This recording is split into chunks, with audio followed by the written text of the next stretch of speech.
பிடிக்காத காரியங்கள் சம்பந்தி சாப்பிடவே மாட்டார்.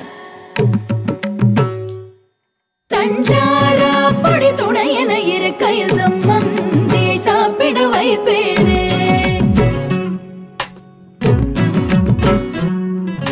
சாம்பார் பொடி, ரசப்பொடி, இட்லி பொடி, பல்லு பொடி, கார குழம்பு பொடி, கொத்தமல்லி பொடி, கருவேப்பிலை பொடி, நல்ல காரம் பொடி, செய்த சமையலின் ருசியிலே மயங்கிய சம்பந்தி விரும்பி சாப்பிடுவார். வெகு சந்தோஷ காரியங்கள் சம்பந்தி நல்லா சாப்பிடுவார்.